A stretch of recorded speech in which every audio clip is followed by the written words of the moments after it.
Merci. 1 Timothée chapitre 1, verset 3 à 8. C'est ça, non? That's the first one. On va lire ça d'abord. Je lis au nom de l'Éternel. Je te rappelle l'exhortation que j'adressais à mon départ pour la Macédoine, lorsque j'étais engagé à rester à Éphèse afin de recommander à certaines personnes de ne pas enseigner d'autres doctrines et de ne pas s'attacher à des fables et à des généalogies sans fin, qui produisent des discussions plutôt que n'avance l'œuvre de Dieu dans la foi. Le but de cette recommandation, c'est un amour venant d'un cœur pur, d'une bonne conscience et d'une foi sincère. Quelques-uns s'étant détournés de ces choses se sont égarés dans les vains discours. Ils veulent être docteurs de la loi et ils ne comprennent ni ce qu'ils disent ni ce qu'ils affirment. Nous n'ignorons pas que la loi est bonne pourvu qu'on en fasse un usage légitime. Can you read that first? Et après maintenant, Hébreu. 1 Timothy 1, chapter 1, verse 3 to 8.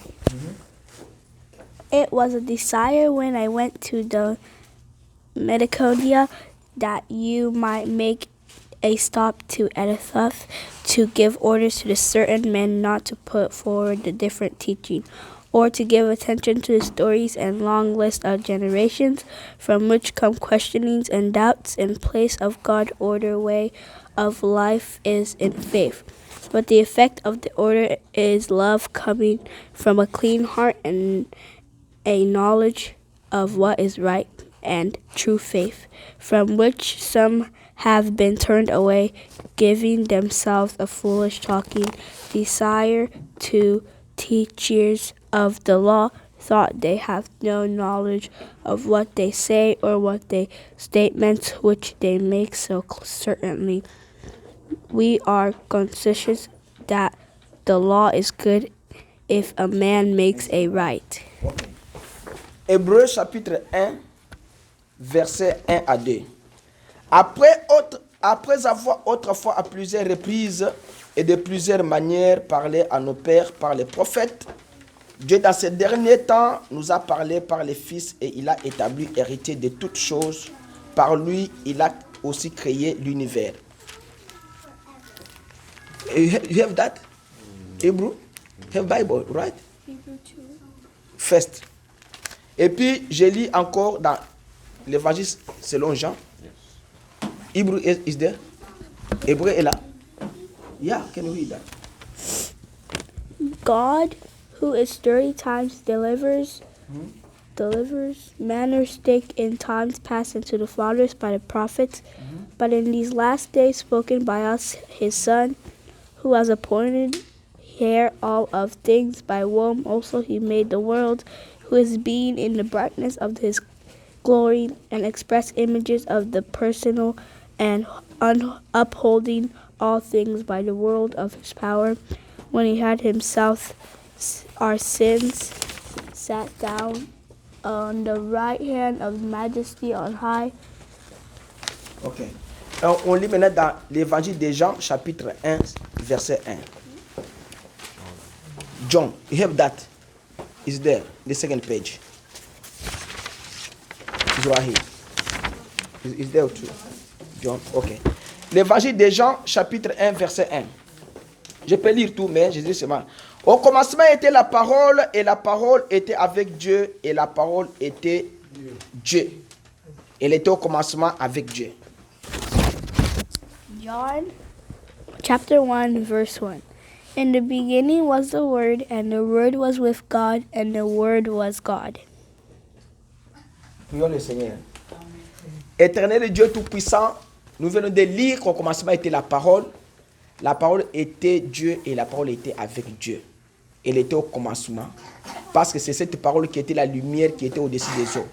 La lumière qui éclairait le peuple qui était dans les ténèbres, c'est cette parole-là. C'est pourquoi nous voulons que cette parole nous éclaire ce matin. Nous, les peuples qui étaient perdus, Tu nous as ramassés dans la boue et tu nous as fait, Seigneur Jésus-Christ, c'est ce que nous sommes appelés tes enfants. Ce n'est pas par nos mérites, ce n'est pas ta grâce. Si les Juifs n'avaient pas, Seigneur, rejeté cet évangile, nous, on ne devrait pas, Seigneur, les recevoir. Mais c'était dans ton plan que cet évangile sera prêché partout dans le monde et ça amènera les âmes à toi. Nous sommes ce matin disposés à t'écouter, nous parler. Ouvre mon cœur, ouvre le cœur de mon frère, de ma soeur, afin que chacun de nous, Seigneur, puisse écouter ce que toi tu vas dire. Quand nous sortons de cet endroit, que nous puissions être bénis et guéris spirituellement et physiquement de cette parole. Nous prions ainsi au nom de Jésus. Amen. Amen. Ok, vous pouvez vous mettre. Ce matin, je dois finir sur... Papa Richard, c'est quoi ça encore? Les thèmes là, c'est quoi? Les 3 règles indispensables qu'un chrétien ne doit pas faire. C'est là où je dois finir les deux règles, les 2 dernières, ce n'est pas long. Ça ne va pas faire beaucoup de temps. Alors, les 3 règles que chacun de vous ne peut pas faire dans la parole de Dieu, c'est quoi? Parce que quand on vient à l'église, les gens croient que quand on vient à l'église, c'est une habitude et tu es à l'église, c'est fini. Non. L'église ne sauve pas, qu'on ne vous trompe pas. Aller à l'église ne vous sauve pas. Être la femme d'un pasteur, ce n'est pas avoir le ciel. Être l'enfant d'un pasteur, ce n'est pas avoir le ciel. Être l'enfant d'un prophète, ce n'est pas avoir le ciel. Être même un prophète, ce n'est pas avoir le ciel. Le ciel, c'est une grâce de Dieu. Si Dieu vous accorde sa grâce, vous allez aller au ciel par sa grâce. Parce que dans la Bible dit que les enfants de Samuel, le premier prophète d'Israël là, ces enfants ne marchaient pas selon la parole de Dieu.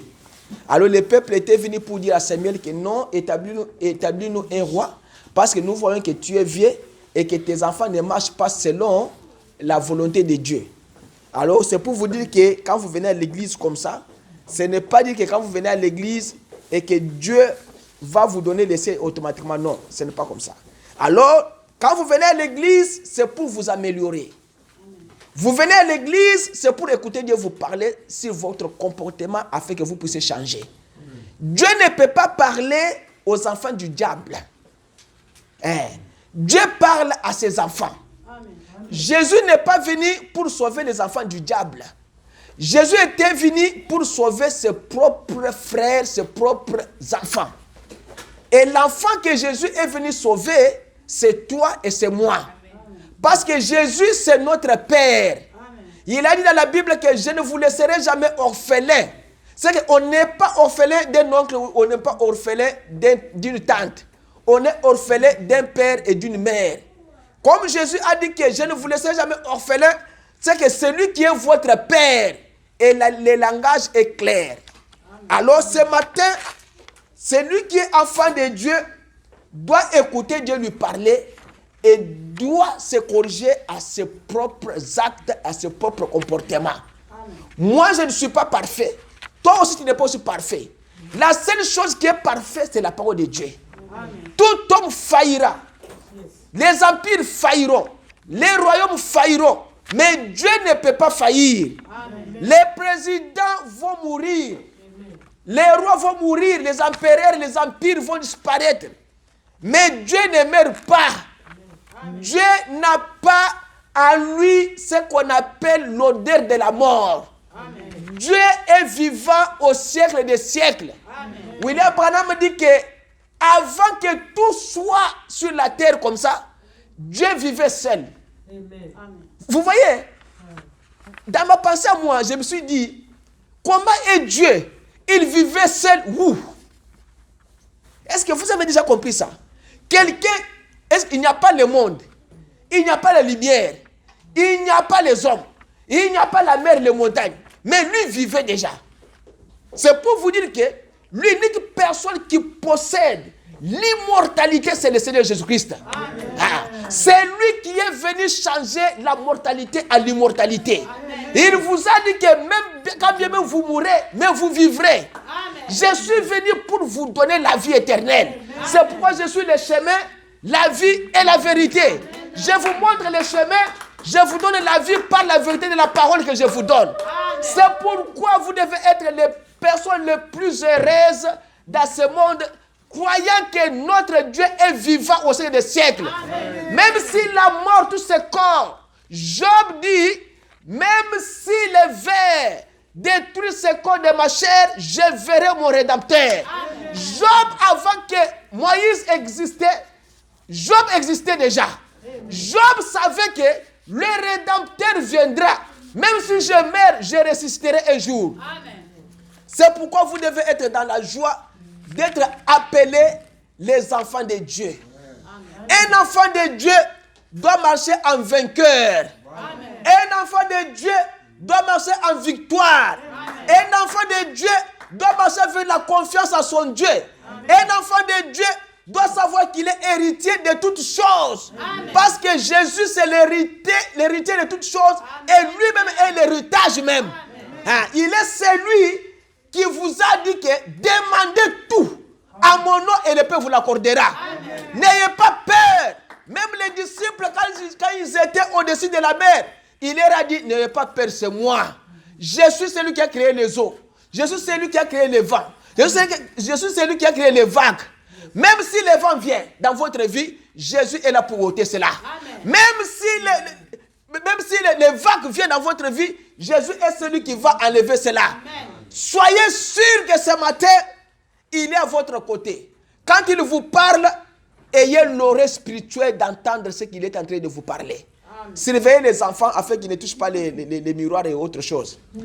J'ai écouté les enfants là-bas qui touchent les synthés. Alors, soyez-en sûrs ce matin que vous avez un Dieu puissant.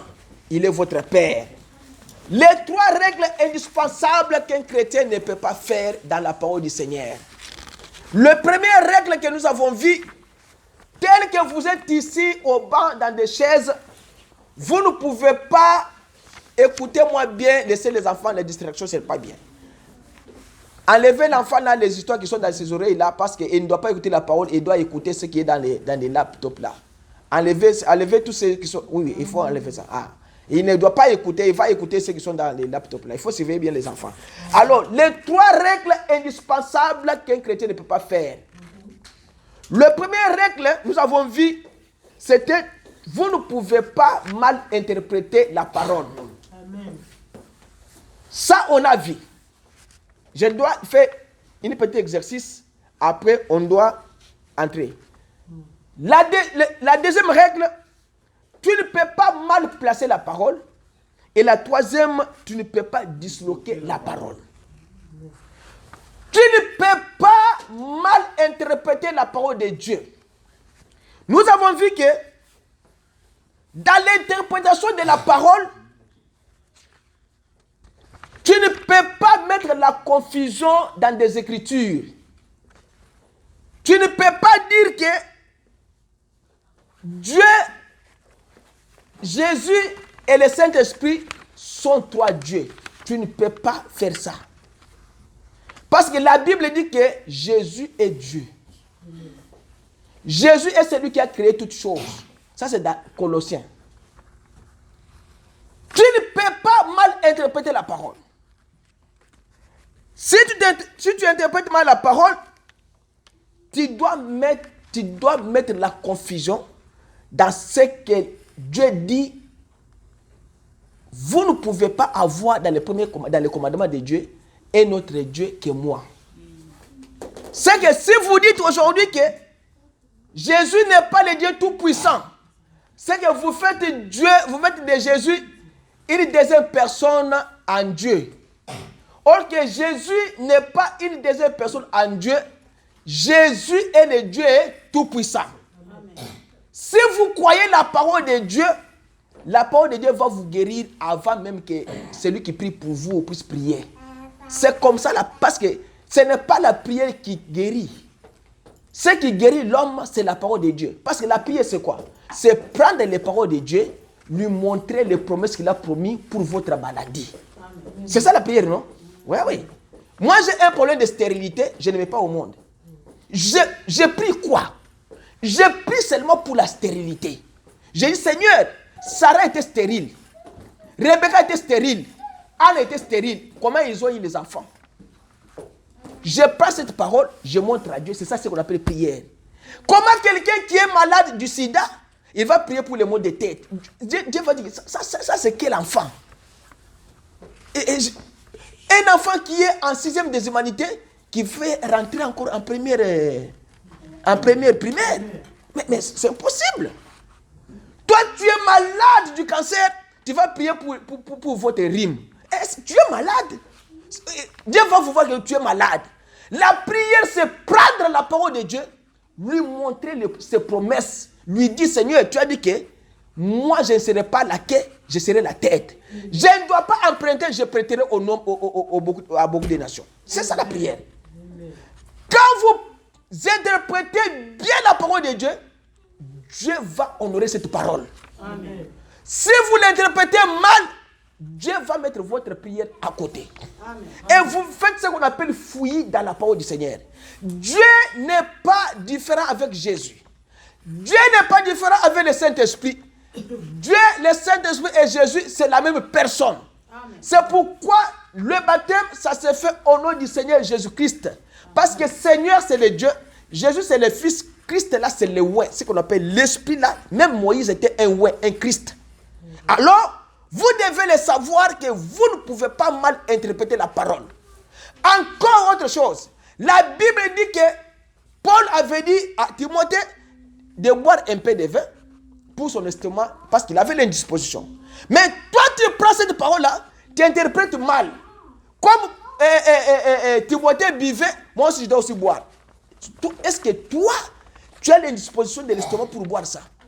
Aussi longtemps que la Bible dit que celui qui boit beaucoup, il peut perdre la connaissance. Celui qui s'enivre avec le vin, la Bible dit dans Ésaïe 69 que vous ne pouvez pas vous enivrer des liqueurs fortes.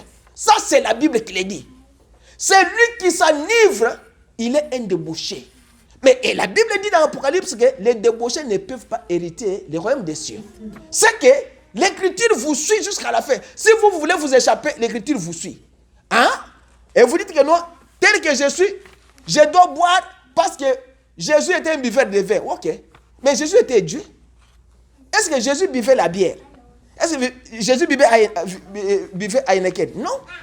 Jésus, les vins, même dans les temples, Dieu l'avait ordonné pour qu'on puisse l'utiliser pour un service.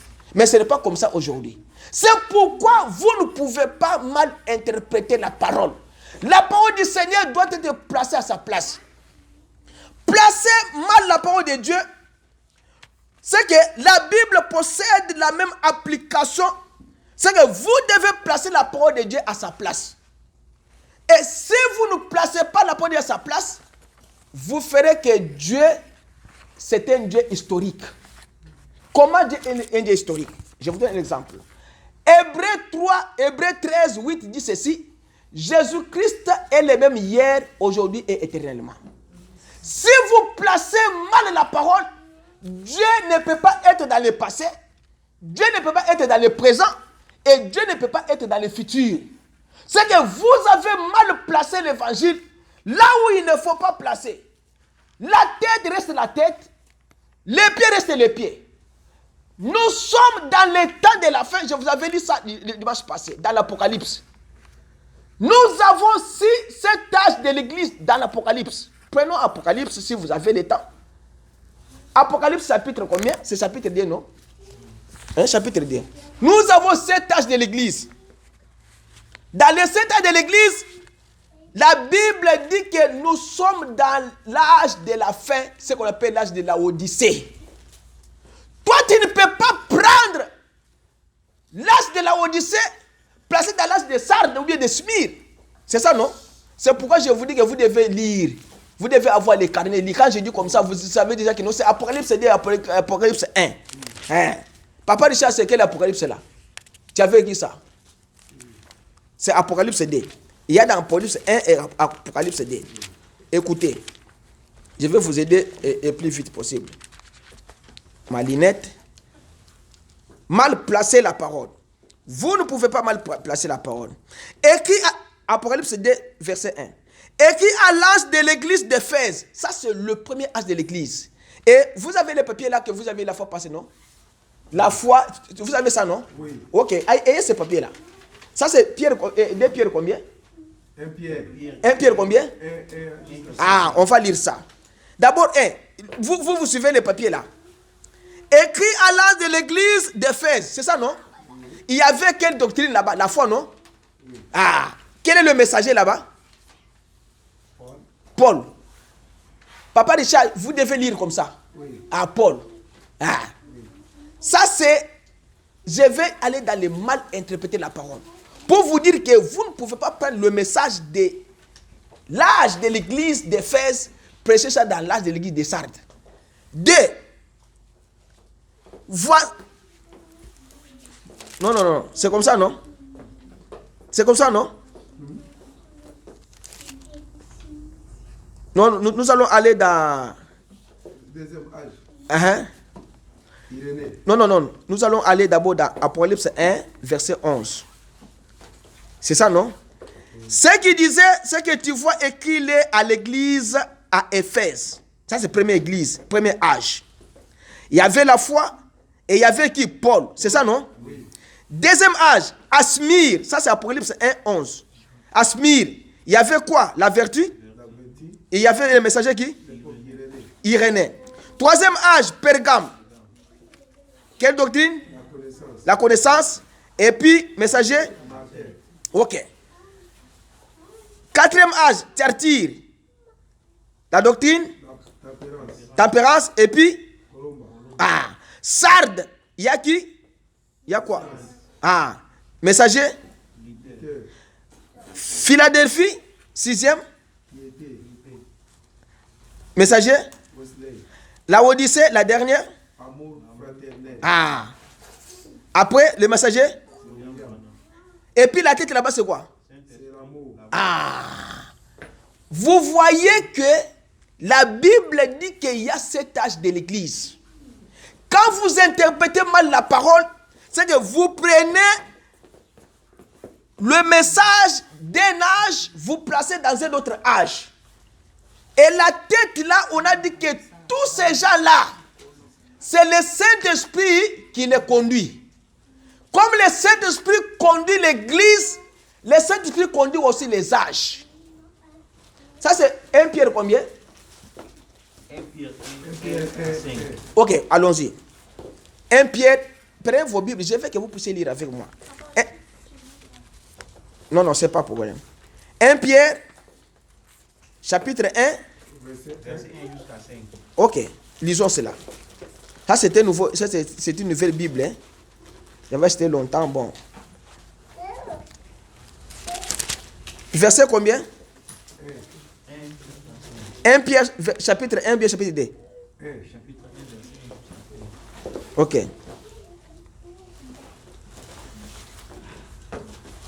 Montre-moi ça. Je veux voir ça un peu. 1 Pierre, ok, c'est ça. T'inquiète. Écoutez, il dit, Pierre, apôtre de Jésus-Christ, à ceux qui sont étrangers et dispersés dans le pont, la Galatie, la Cappadoce, hein, l'Asie et la Bithynie. Et qui sont élus selon la préscience de Dieu le Père, par la sanctification de l'Esprit, afin qu'ils deviennent obéissants et qu'ils participent à l'aspersion du sang de Jésus-Christ. Que la grâce et la paix vous soient multipliées. Béni soit le Dieu le Père de notre Seigneur Jésus-Christ, qui selon sa grande miséricorde nous a régénérés pour une espérance vivante par la résurrection de Jésus-Christ d'entre les morts. Pour un héritage qui ne peut ni se corrompre, ni se souiller, ni se flétrir. Vous voyez, c'est l'héritage de Jésus. On ne peut pas corrompre cela. On ne peut pas souiller l'héritage de Jésus, ni flétrir.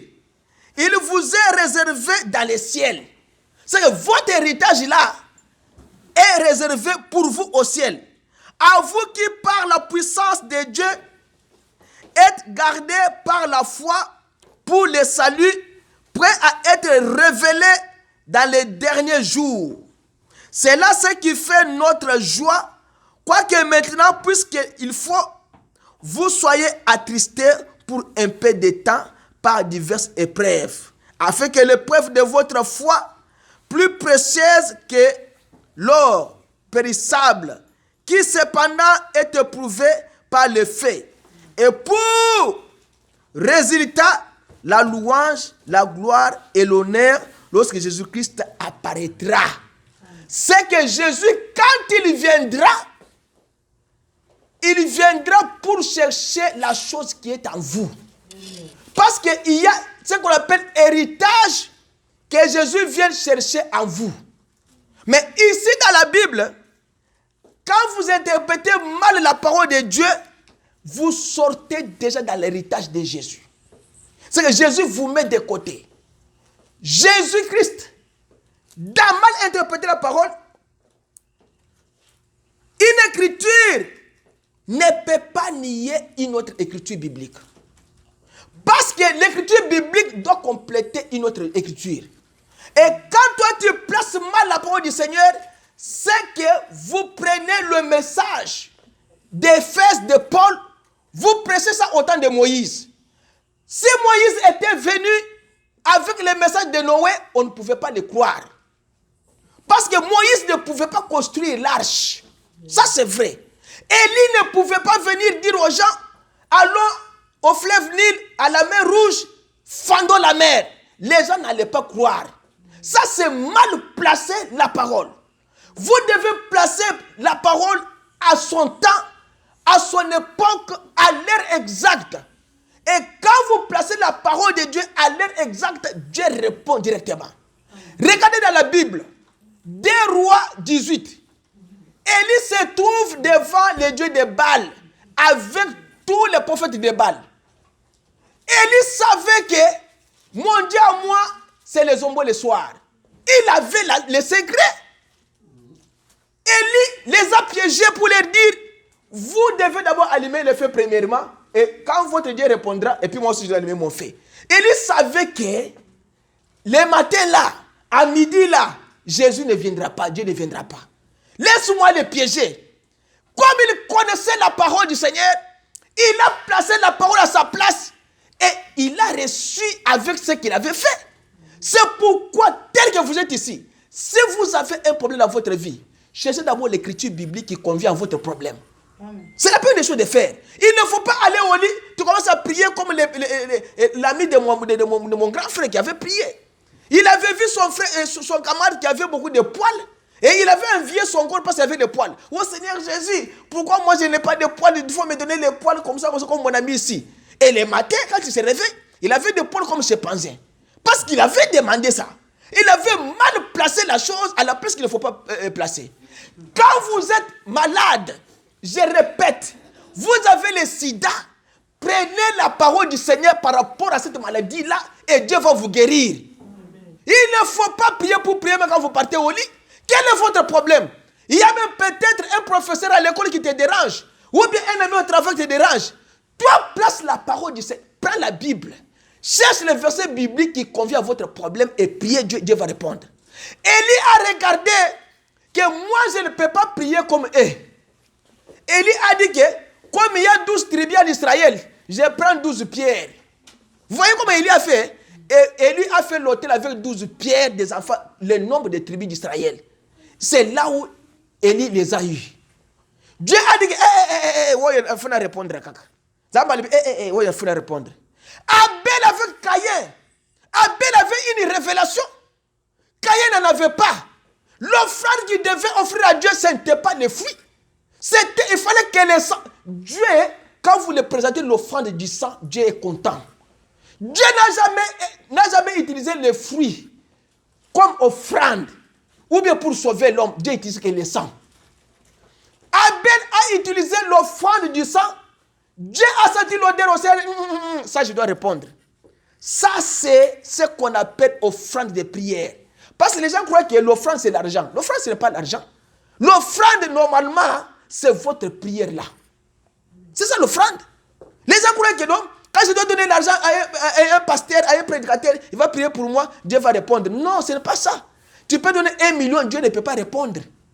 Mais toi seul, tu peux faire l'offrande de bonne odeur, la prière, agissante d'un juste à une grande efficacité. Élie était un homme de la même nature que nous. Et il a dit à la pluie de ne pas tomber pendant 3 ans et 6 mois. Et la pluie s'était arrêtée. Moïse était un homme comme moi et toi. Moïse a dit, la mer fend-toi. Et la mer s'est déchirée. Et pourquoi? Parce qu'il savait comment placer la parole à sa place. Il ne faut pas mal interpréter la parole. Il ne faut pas placer la parole là où il ne faut pas placer. Placer chaque âge de l'église à sa place. Chaque messager croyait que Dieu, dans ce temps que nous vivons, on appelle ça l'époque ici. Laissez l'enfant, enlève le téléphone là. Il faut que cet enfant là écoute parce qu'il connaît le français.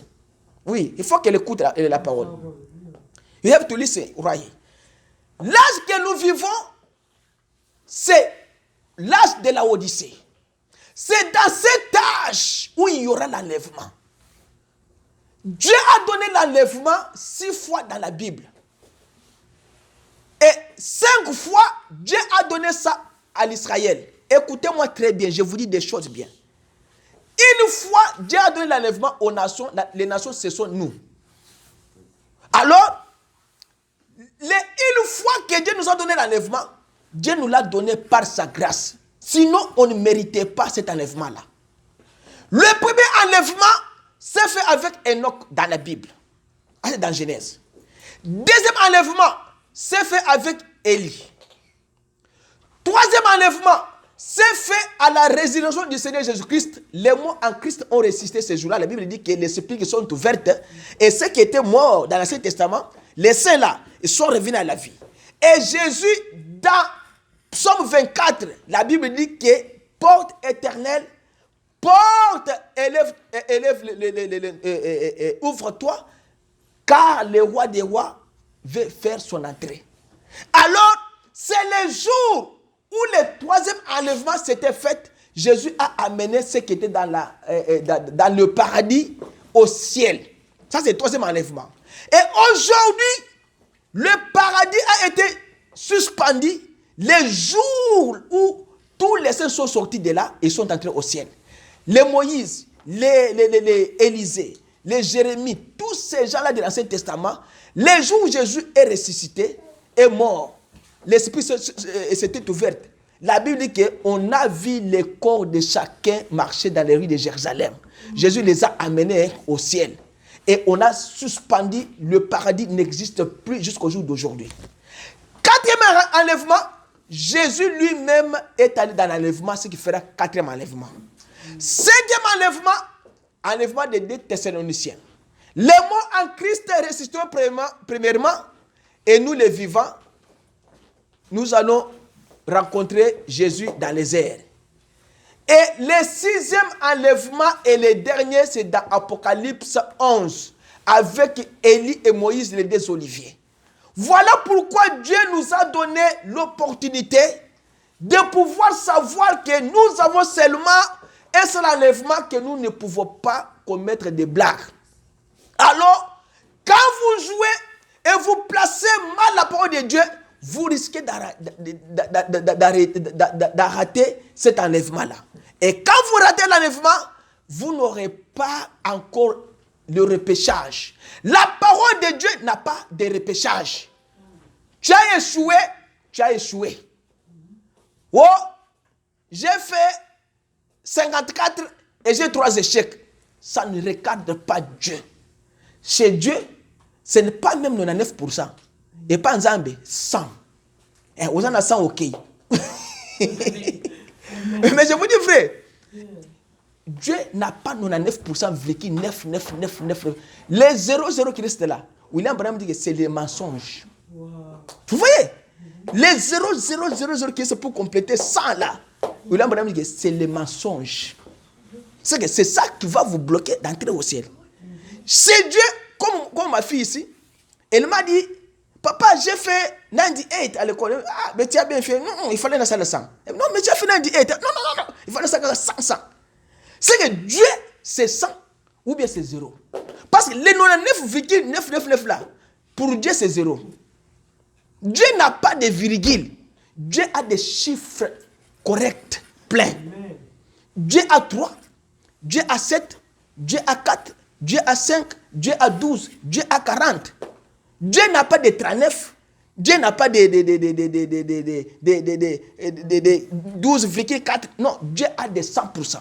C'est pourquoi vous devez tirer attention quand vous placez la parole. L'âge que nous vivons, il n'y aura pas les gens qui vont aller, il y aura les gens qui ne vont pas aller dans l'enlèvement à cause de leur incrédulité. La Bible interdit quelque chose et font quelque chose, autre chose. Mal placer la parole, c'est que vous niez la parole de Dieu et vous niez même les Écritures et vous tordez les Écritures. Ça, c'est de mal placer la parole. Donc, la parole de Dieu doit être placée à sa place pour montrer aux gens que l'Éternel, il est le même hier, aujourd'hui, éternellement. Disloquer la parole de Dieu, c'est quoi? Dans disloquer la parole, tu ne peux pas prendre le message de la foi, prêcher sur le message de la vertu, comme je vous ai donné là. Non! La foi, quand Dieu a donné à Paul le message d'Éphèse, Paul a prêché sur la foi, tu ne peux pas prendre le message de l'âge de l'Éphèse, prêcher ça dans l'âge de Smyrne ou de l'âge de Sardes. Tu ne peux pas le faire. Ça, c'est disloquer la parole. Placer les pieds où devrait être la tête. Les pieds sont ici. Ah, c'est ça, c'est ça. Quand vous disloquez la parole de Dieu, c'est que Dieu vous voit que non.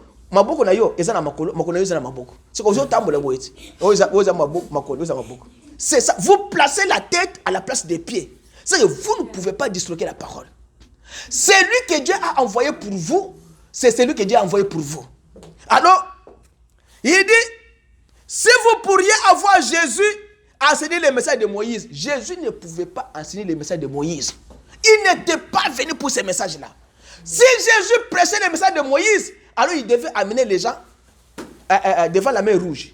Mais les gens n'allaient pas croire. Hein? Mais comme aujourd'hui, quelqu'un qui vous dit que nous, Dieu m'a parlé, il faut que je monte à la montagne, la montagne la plus haute là, de Cincinnati là. Je dois monter là-bas, au sommet là-bas, faire les bateaux là-bas. Les gens vont lui dire que tu es en train de prêcher dans le désert. Parce que ce n'est pas le temps de Noé. Nous sommes dans le temps de la Odyssée. La parole de Dieu, mes frères, développe. Ce sont les gens qui ne veulent pas avancer avec la parole. Les gens reculent. Quand la parole avance, lui il recule. Mais comme la parole de Dieu avance, toi tu recules. Dieu ne reculera pas à cause de ta souffrance. Ou bien ton incrédulité n'arrêtera pas Dieu. Si tu es incrédule, reste incrédule. Mais sachez que la Bible dit que les incrédules ne peuvent pas entrer dans le royaume des cieux. Là, il faut le savoir. Écoutez, fumer, boire, faire toutes ces choses-là, ça, on appelle ça la tribu du péché. Ce n'est pas le péché, ça. Le péché, c'est quoi? Le péché, c'est l'incrédulité. Jésus a dit, celui qui croit sera sauvé. Et celui qui ne croit pas sera quoi? Condamné. C'est que le péché, ce n'est pas boire.